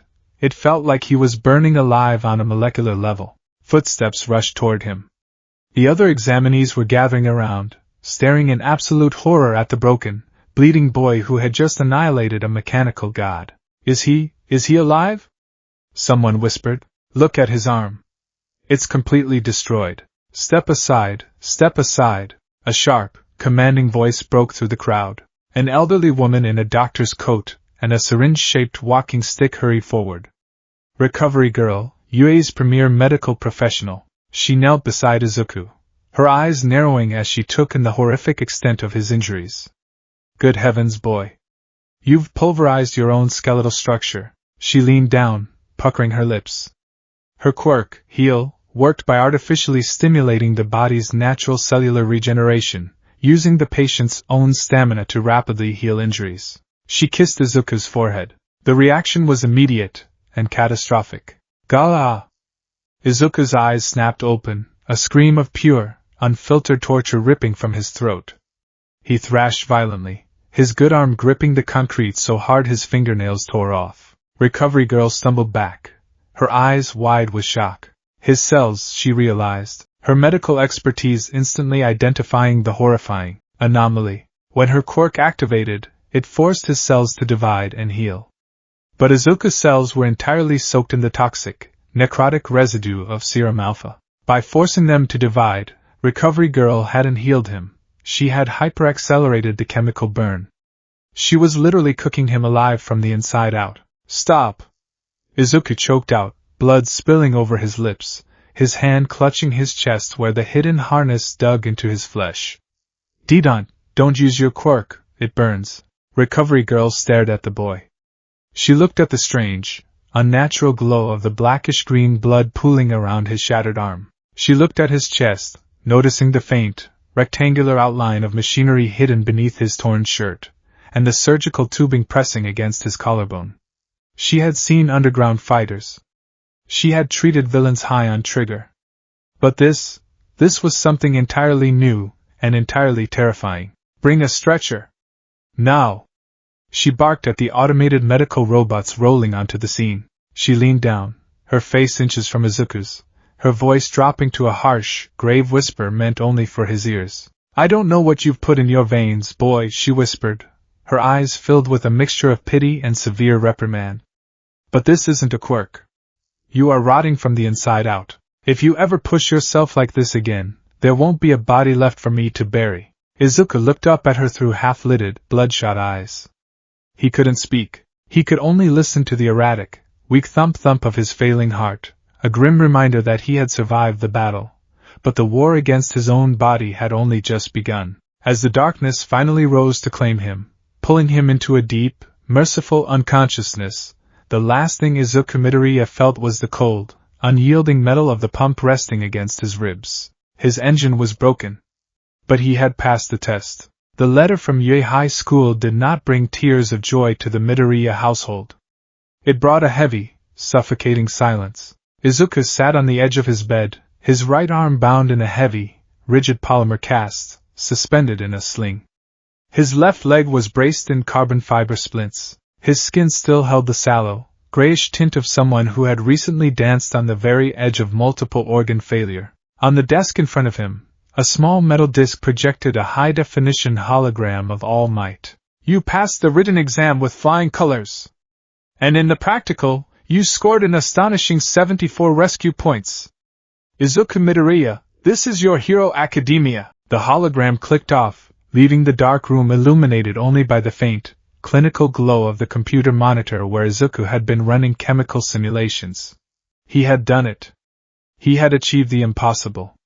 He had defied the gods of genetics, defied the symbol of peace, and forced his way into the most prestigious hero course on the planet. But as he stared at the blank metal disc, he didn't feel victorious. He felt the crushing, infinite weight of what came next. He was entirely, horrifyingly quirkless. He had no genetic safety net. UAI was an institution designed to hone and push superhuman biology to its absolute limits. If Izuku wanted to survive the next 3 years, let alone graduate and become a pro-hero, he couldn't just rely on a massive, suicidal injection of Serum Alpha whenever things got tough. He needed stability. He needed endurance. He needed Serum Beta. Over the next 3 weeks, while his shattered bones knitted themselves back together with excruciating slowness, Izuku transformed his chemical synthesis process. Serum Alpha was a blunt instrument. It was a sledgehammer of raw synthetic adrenaline, myostatin inhibitors, and liquid fullerenes. It gave him the power to shatter a skyscraper, but the metabolic crash was fatal. For everyday use, for the grueling curriculum of UA, he needed a formula that offered a lower, sustained plateau of enhancement without the catastrophic cellular necrosis. Izuku theorized that the core issue with Alpha was the synthetic adrenaline. It burned too hot, triggering the psychological brake and forcing the heart into critical overdrive. So, he synthesized a new catalyst. He replaced the raw synthetic adrenaline with a complex cocktail of synthesized norepinephrine and modified neuropeptides, derived from a black market pharmaceutical intended for narcolepsy patients. The resulting liquid was no longer a glowing, radioactive emerald. Serum Beta was a dark, viscous, almost oily green. It looked like toxic sludge. It didn't offer the explosive, godlike output of Alpha. Instead, it provided a massive, stable increase to his baseline muscle density, reflex speed, and pain tolerance, lasting up to 4 hours per dose. But the cost was in his head. To maintain the physical plateau without tearing his muscles apart, Serum Beta had to drastically elevate his blood pressure and manipulate his central nervous system to ignore the natural pain signals his body was sending. The result was severe, agonizing cranial pressure. Izuku had spent the last week before school testing the beta strain. The physical results were flawless. He could lift a car and run a 4-minute mile without breaking a sweat. But every time the serum was in his veins, it felt like someone was driving a rusted railroad spike directly into his temples. He suffered through blinding ocular migraines, ringing ears, and spontaneous, heavy nosebleeds. Worse, to make it viable for school, he had to ditch the bulky, obvious chest pump. He redesigned his delivery system into a sleek, low-profile auto-injector. It was a flat, titanium-cased dermal patch the size of a deck of cards, surgically taped to the small of his back, right over his spine. It held enough beta for a standard school day, releasing microdoses directly into his central nervous system via a capillary tap. He was walking into UA High School as a ticking time bomb. The first day of UA felt like stepping into an alien world. The massive, towering corridors, the oversized doors, the sheer scale of the architecture. It was all designed for giants. Izuku navigated the halls of the school with the mechanical precision of a soldier in hostile territory.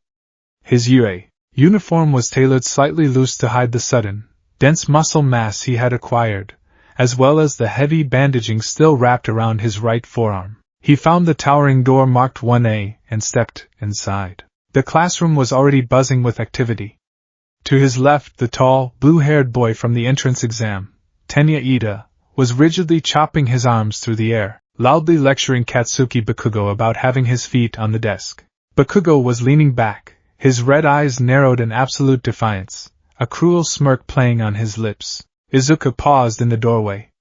His emerald eyes, ringed with faint, dark shadows from a lack of sleep and the lingering withdrawal of his morning dose, swept the room. His hyper-analytical mind instantly categorized everyone. Engine legs. Multi-appendage mutation. Zero-gravity tactile telekinesis. Avian physiology. He didn't see classmates. He saw biological variables. He saw quirks that nature had handed out for free, while he had bled and broken his own bones to stand in this room. A cold, detached apathy settled over him. Deku. Bakugo's voice cut through the chatter. The explosive boy dropped his feet from the desk, his crimson eyes locking onto Izuku. The arrogant smirk vanished, replaced by a deep, hostile suspicion. Bakugo hadn't seen Izuku since the entrance exam, but he had heard the rumors. The kid who blew away the zero-pointer. Katsuki, Izuku replied, his voice completely flat, lacking the stuttering fear that had defined his entire life. Bakugo stood up, marching across the classroom until he was chest to chest with Izuku. I don't know what kind of trick you pulled at the exam, Bakugo hissed, small explosions popping like firecrackers in his palms, filling the air with the smell of burned sugar. You've been quirkless your whole damn life. You're hiding something. And if you think you can look down on me with some fake, borrowed power, I'll kill you. Izuku didn't flinch. He didn't blink. The dermal patch on his spine recognized the sudden spike in his cortisol levels and automatically released a microscopic fraction of a milliliter of serum beta into his bloodstream. A sudden, sharp spike of pain pierced behind Izuku's eyes, immediately followed by a wave of cold, absolute focus. His pupils dilated slightly. My power is my own, Katsuki, Izuku said softly, his voice devoid of any emotion. I built it. If you want to test it against yours, you are welcome to try. But I promise you, the math will not be in your favor. Bakugo's eyes widened slightly. The sheer, chilling confidence in Deku's voice was unnatural. It wasn't bravery. It was the cold certainty of a scientist stating a physical law. Before Bakugo could erupt, a tired, muffled voice came from the floor. If you're just here to make friends and play hero, pack up your things and leave. The entire class froze. Lying on the floor in a bright yellow sleeping bag, drinking from a juice pouch, was a haggard, unkempt man. He looked more like a vagrant than a teacher. He unzipped the sleeping bag and stood up, unwinding a thick gray capture scarf from around his neck. I'm Shota Aizawa. Your homeroom teacher. Aizawa's dark, sunken eyes scanned the room, lingering on Bakugo, then on Izuku. Izuku felt a sudden chill run down his spine. Eraserhead, his mind supplied instantly. Underground Pro Hero. Quirk, erasure. He can temporarily neutralize a target's quirk factor by looking at them. Put these on and head out to the training field, Aizawa ordered, dropping a stack of blue and white P uniforms onto the front desk. We're not wasting time on orientation. We're doing a quirk apprehension test. The sun beat down on the sprawling, immaculate dirt of the UA physical training field. Class 1A stood in a cluster, wearing their P uniforms. Izuku stood slightly apart from the group. His head was pounding. A localized, rhythmic throbbing hammered against his left temple. Serum beta was circulating through his system, maintaining his dense, heavy muscle mass, but the cranial pressure was mounting. He kept his face entirely passive, masking the agony. Aizawa stood before them with a digital tablet. Bakugo. You finished first in the practical exam. What was your farthest softball throw in middle school? 67 meters, Bakugo scoffed. Try it with your quirk. Aizawa tossed him a baseball. Bakugo stepped into the pitcher's circle. He stretched his arm, a feral grin spreading across his face. He wound up, his palm igniting. Die, he roared, throwing the ball with a massive, localized explosion that sent a shockwave across the field. The ball rocketed into the sky, leaving a trail of black smoke. Aizawa checked his device. 705.2 meters. The class erupted into cheers and gasps. 705 meters? That's insane. We actually get to use our quirks. This looks like fun. Aizawa's eyes darkened, the temperature of the air seeming to drop several degrees. Fun? Aizawa's voice was low, carrying a dangerous edge. You have 3 years to become heroes. You think it's going to be games and playtime? Idiots. Today, you'll compete in 8 physical tests to gauge your potential. Whoever comes in last has no potential and will be expelled immediately. Silence slammed into the students like a physical weight. Uraraka gasped, protesting that it was unfair. Aizawa shut her down with a brutal speech about natural disasters, villain attacks, and the inherent unfairness of the world. Izuku barely heard him. He was calculating. Expulsion. I cannot be expelled. The laboratory equipment at UA, the support course. I need access to their resources to perfect the serum. If I am expelled, I lose everything. He reached around to the small of his back, his fingers brushing against the fabric of his shirt, directly over the titanium pump taped to his spine. There was a microscopic button on the side of the device. Pressing it manually flushed a higher concentration of serum beta into his spinal column. He didn't press it yet. He needed to test his baseline against the rest of the class. The tests began. Test 1, 50-meter dash. Izuku lined up against a blonde boy with a laser naval quirk. When the starting gun fired, Izuku engaged his muscles. The beta serum was stable. He didn't shatter the concrete like he did against the zero-pointer. Instead, his legs pumped with the raw, mechanical efficiency of a cheetah. He crossed the finish line in a blur. 3.15 seconds, the robotic voice announced. It was fast, incredibly fast, but Ida, using his engine legs, scored a 3.04. Test 2, grip strength. Izuku gripped the digital dynamometer. He squeezed, feeling the carbon nanotube scaffolding inside his forearms hold his expanding muscles tightly together. He applied steady, escalating pressure. The machine groaned. 415 kilograms. He placed it down gently. A massive, multi-armed boy named Shoji scored 540 kilograms. Test 3, standing long jump. Izuku cleared the sandbox easily, utilizing the heavy density of his leg muscles, but the frog girl, Azuri, and Bakugo both outperformed him using the specific mechanics of their quirks. As the tests progressed, Aizawa stood on the sidelines, his dark eyes observing everything. He recorded the scores, but his attention kept drifting back to Midoriya. Something was wrong with the boy. Aizawa was an expert in reading body language and quirk activation. When a student activated a quirk, there was a tell. A shift in stance, a deep breath, a localized tension, a spark of energy in the eyes. It was the biological engine firing up. Midoriya had no spark. When Midoriya ran, when he jumped, when he crushed the dynamometer, his face was a mask of cold, agonizing blankness. He moved like a machine, too precise, too clinical, and there were physical signs Aizawa couldn't ignore. The boy's skin was flushed, radiating an unnatural amount of heat. The veins on his neck and forearms were distended, tinted an ugly, bruised shade of green. And every few minutes, Midoriya would subtly reach up and pinch the bridge of his nose, his eyes squeezed tightly shut, as if fighting off a crippling migraine. He's in pain, Aizawa analyzed, narrowing his eyes. His body is fighting his own power. During the entrance exam, he shattered his own limbs with a single strike. Now, he's holding back, maintaining a high baseline, but the strain is visible. A self-destructive enhancement quirk? Or, Aizawa remembered the USJ files he had read on underground trigger rings. Is he using enhancers? No, the medical screening at UA is flawless. A drug would have shown up in his blood work. Aizawa didn't know that Izuku had engineered his serum to bind directly to the hemoglobin, mimicking natural cellular byproducts to evade standard toxicology screens. Whatever his quirk is, it's volatile, and he has no control over it, Aizawa decided. He's exactly the kind of liability that gets himself and his teammates killed. Finally, they arrived at the softball throw. Izuku's rank was currently sitting comfortably in the middle of the pack. He wouldn't be last. He didn't need to push it, but as Uraraka stepped into the circle and threw the ball, scoring an infinity mark by removing its gravity, Izuku felt a hot trickle of liquid slide down his philtrum. He raised his hand and wiped his upper lip. He looked at his fingers. Blood. The cranial pressure was reaching a critical mass. The serum beta was oversaturating his central nervous system.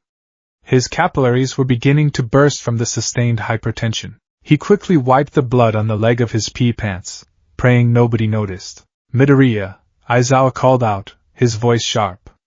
You're up. Izuku walked into the pitcher's circle. He stood there, holding the baseball. The headache was blinding now, a kaleidoscope of jagged red and black cutting across his vision. Just throw it, he told himself. A baseline throw will get you 100 meters. That's enough to pass. He looked up. Aizawa was staring at him. The underground hero's eyes were cold, calculating, and entirely dismissive. You have no potential, Aizawa had said earlier. The words echoed in Izuku's mind, fusing perfectly with the ghosts of his past. You can't be a hero without a quirk.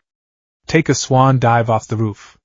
You're a liability. A sudden, vicious surge of chemical anger flared in Izuku's chest. It was the beta serum reacting to his rising heart rate, pushing the dark, psychopathic edge of his consciousness forward. I didn't break my body to be average, Izuku thought, his emerald eyes darkening, a feral intensity sharpening his features. I am a god in a laboratory. I will not be dismissed. Izuku reached around to the small of his back. Click. He pressed the manual override button on the dermal patch. A heavy, concentrated, unfiltered dose of serum beta shot directly into his spinal fluid. Izuku gasped, his back arching slightly. The agonizing headache vanished instantly, utterly drowned out by a roaring, apocalyptic wave of pure, synthetic dopamine and adrenaline. The world snapped into terrifying, high-definition clarity. The ugly green veins on his arms suddenly flared, glowing through his skin like radioactive wire. His muscle mass visibly swelled under the blue pea uniform, the fabric tearing slightly at the shoulders. Aizawa saw the physical shift. He saw the sudden, dangerous spike in the boy's kinetic potential. He's going to do it again, Aizawa realized, his blood running cold. He's going to use the same suicidal output from the entrance exam. He's going to blow his arm off to prove a point. No you don't, Aizawa snarled. Aizawa's quirk, erasure, activated. His long, black hair defied gravity, rising into the air like a halo of shadows. His dark eyes glowed a piercing, brilliant crimson. He locked his gaze directly onto Izuku Midoriya. Erasure was a biological interrupt. It targeted the quirk factor, the specific genetic mutation located in the subject's DNA, and temporarily severed its connection to the nervous system, effectively turning the quirk off. Aizawa stared at Izuku, waiting for the boy's swollen muscles to deflate, waiting for the glowing veins to recede, waiting for the power to vanish. Izuku drew his arm back. The power didn't vanish. It escalated. Aizawa's crimson eyes widened in absolute shock. What? My quirk, it's locked on. I can feel the connection. But it's not doing anything. Aizawa didn't know the terrifying truth. He was trying to erase a quirk factor that simply did not exist. Izuku Midoriya was 100%, genetically, a baseline human. You cannot erase a quirk from someone who doesn't have one. Aizawa's quirk was useless against chemistry. It was like trying to use an EMP to turn off a campfire. Izuku stepped forward, planting his left foot into the dirt. The ground spiderwebbed beneath his sneaker. He swung his right arm. He didn't just throw the ball. He weaponized it. The heavy, hyperdense muscles of his shoulder and chest contracted with the force of an industrial hydraulic press. Boom! A deafening, concussive crack echoed across the field, identical to the sound of a thunderbolt striking the earth. The air pressure violently displaced around Izuku, creating a visible, rippling shockwave that kicked up a massive cloud of dust, forcing the students behind him to cover their faces and brace against the wind. The baseball vanished. It literally broke the sound barrier upon leaving Izuku's fingertips, creating a localized sonic boom that rattled the windows of the main UA building miles away. The friction of the air ignited the synthetic leather of the ball, leaving a fleeting streak of orange fire in the sky before it disappeared into the stratosphere. Total silence descended on the training field. Slowly, the dust settled. Izuku stood in the pitcher's circle. His right arm was extended, steam rolling furiously off his skin. The sleeve of his pea uniform had been completely shredded by the concussive force of his own throw. But unlike the entrance exam, his arm wasn't broken. The beta strain, combined with his body's forced adaptation over the last 3 weeks, had held his bones together. He was trembling violently, but he was whole. Aizawa stood paralyzed. His hair slowly fell back to his shoulders, the red glow fading from his eyes. He looked at the digital scanner in his hand. The screen was flashing a single number, 1214.6 meters. Aizawa slowly looked up, staring at the boy. The sheer impossibility of what had just happened short-circuited the pro-hero's seasoned mind. I erased him, Aizawa thought, a cold sweat breaking out on the back of his neck. I looked right at him. I engaged his quirk factor. and he still threw it with the force of a cruise missile. The class erupted. Over a kilometer? Kaminari shrieked, grabbing his head. That was faster than a bullet. I couldn't even see it. Zero yelled. Bakugo, however, wasn't cheering. He was standing completely rigid, his face pale, his eyes wide with a mixture of terror and absolute, murderous rage. DKU! Bakugo roared, explosions violently detonating in both of his palms as he launched himself forward, sprinting directly at Izuku. What the hell was that? You quirkless bastard, tell me how you did that. Before Bakugo could cross the distance, Aizawa moved. The gray capture scarf lashed out like a striking viper, wrapping tightly around Bakugo's torso and arms, pinning him in place. Stand down, Bakugo, Aizawa commanded, his voice dark and strained. Let me go! He's faking it. He's a quirkless nobody. Bakugo thrashed against the bindings, his red eyes burning with a furious, desperate denial. I said stand down? Aizawa activated his quirk again, erasing Bakugo's explosions. The blonde boy instantly went limp against the scarf, grinding his teeth in frustration. Aizawa released him, then turned his gaze back to Izuku. Izuku had slowly lowered his arm. The massive chemical rush was already beginning to recede, leaving behind an agonizing wave of physical exhaustion. Another stream of dark red blood trickled slowly from his left nostril, stark against his pale skin. He wiped it away with the back of his hand, his emerald eyes meeting Aizawa's dark gaze. Midoriya, Aizawa said softly, taking a step toward the boy.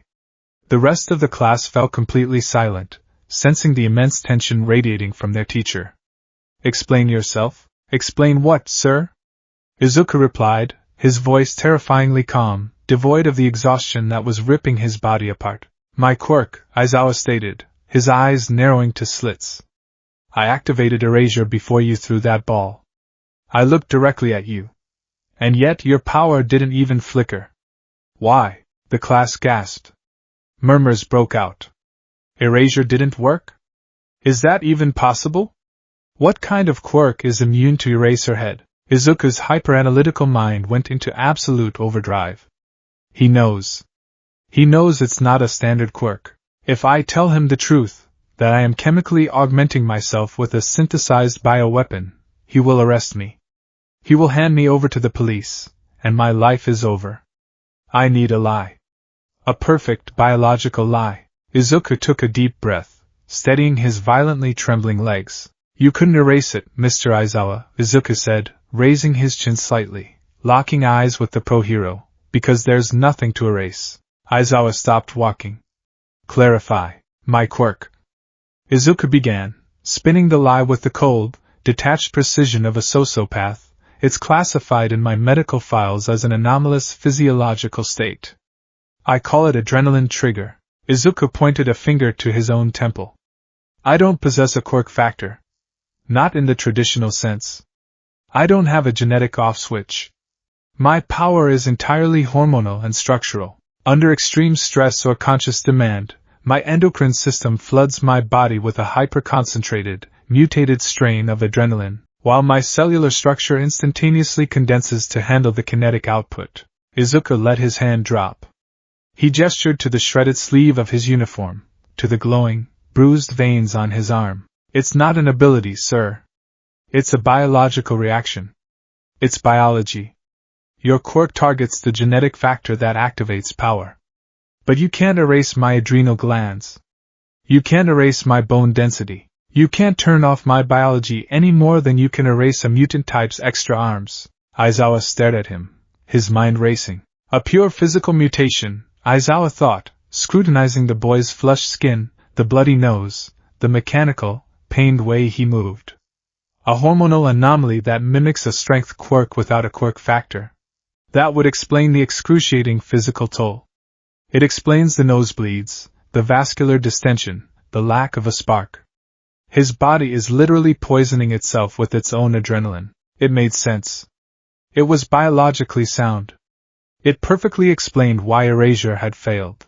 But Aizawa's gut, the instincts honed over a decade of fighting in the criminal underworld, screamed that the boy with the cold, dead emerald eyes was lying through his teeth. A biological reaction, Aizawa repeated slowly. He stepped into Izuku's personal space, towering over the boy. Aizawa leaned down, his face inches from Izuku's, speaking so softly that only Izuku could hear. You think you're clever, Midoriya? You think you've got this all figured out. But whatever this adrenaline trigger is, it's destroying you. You're bleeding from your face. You're trembling. You look like a junkie coming off a high. Izuku's heart hammered against his ribs, but his face remained a mask of stone. I have it under control, sir, Izuku whispered back. No, you don't, Aizawa countered, his dark eyes boring into Izuku's soul. You're a liability. To yourself, and to this class. I'm going to watch you, Midoriya. Every move you make. And the second you slip, the second this biology of yours puts another student in danger, I won't just expel you. I'll lock you away. Aizawa pulled back, his expression returning to its bored, apathetic default. He turned to the rest of the class. We're done here. Go change and head back to the classroom. As the class began to disperse, buzzing with excited whispers and terrified glances in Izuku's direction, Izuku stood frozen in the dirt. He had survived the test. He hadn't come in last. But the victory felt like ash in his mouth. He had just painted a massive, glowing target on his own back. The smartest, most perceptive teacher at UA was onto him, and worse, the Serum Beta was crashing. 30 minutes later, the locker rooms were empty. The rest of the boys had quickly changed and hurried back to class, eager to avoid the terrifying tension surrounding Midoriya and Bakugo. Izuku was alone in the furthest bathroom stall. He was sitting on the tiled floor, his knees pulled to his chest, his back pressed against the cold metal partition. He was shaking. He wasn't shivering from the cold. He was experiencing severe, violent neuromuscular tremors. His teeth chattered audibly, echoing in the quiet bathroom. The massive override dose he had injected for the ball throw had completely depleted the beta reserves in his dermal patch. His central nervous system, which had been artificially elevated to superhuman levels, was plummeting back to a baseline it hadn't known in weeks. His brain felt like it was wrapped in barbed wire. A steady stream of blood dripped from his left nostril, spotting his white undershirt with crimson. The muscles in his shoulders and legs spasmed violently, cramping so hard it brought tears of agony to his eyes. Stop it. Izuku whimpered, his hands gripping his own arms, trying to force his muscles to stop vibrating. It was withdrawal. Pure, unadulterated chemical withdrawal. His body had become entirely dependent on the toxic plateau of the Serum Beta. Without it, his nervous system was misfiring, sending phantom pain signals across every nerve ending he possessed. He couldn't go back to class like this. If Aizawa saw him shaking, saw him physically collapsing, the lie would fall apart. He would be sent to Recovery Girl, she would run a blood test, and she would find the synthetic peptides. He needed to stabilize. With agonizing slowness, Izuku reached into the deep pocket of his pea pants. His trembling fingers closed around a small, cylindrical object. He pulled it out. It was a tiny, glass ampoule, capped with a microscopic, spring-loaded needle. An emergency dose. He held it in his shaking hand, staring at the dark, oily green liquid sloshing inside. This was the serum that was killing him. It was destroying his brain chemistry, rupturing his blood vessels, and slowly alienating him from his own humanity. It had turned him into a cold, calculating liar. It had made him a monster. He hated it. He hated the color green. He hated the smell of the chemicals. He wanted to throw the vial against the tile wall and shatter it. He wanted to be Izuku Midoriya again, but as another violent tremor racked his spine, making him gag on a wave of intense nausea, the cold, analytical scientist in his brain spoke up. If you don't take it, you fail. You become the quirkless Deku again. Power requires sacrifice. Izuku squeezed his eyes shut. A single tear escaped, cutting a path through the sweat and dirt on his cheek. He unbuttoned the top of his shirt, exposing the bruised, pale skin of his collarbone. He pressed the tip of the ampoule against his flesh. He pressed the release button. Hiss. The microdose of Serum Beta injected directly into his bloodstream. Within 3 seconds, the violent tremors ceased. The blinding headache dulled to a manageable ache. His breathing steadied, and the agonizing cramps in his muscles released, replaced by a warm, familiar, toxic hum of power. Izuku slowly opened his eyes. The vulnerability, the pain, the humanity, it all washed away, suppressed beneath the heavy, synthetic blanket of the chemicals. He wiped the blood from his nose with a piece of toilet paper. He stood up, adjusting his uniform, ensuring the collar perfectly hid the injection site. He looked at his reflection in the polished metal of the stall door. His eyes were cold, green, and completely dead. He was stable. He was ready for class. He flushed the empty glass vial down the toilet, unlocked the stall door, and walked out of the bathroom, stepping further down the dark, spiraling path of his own creation.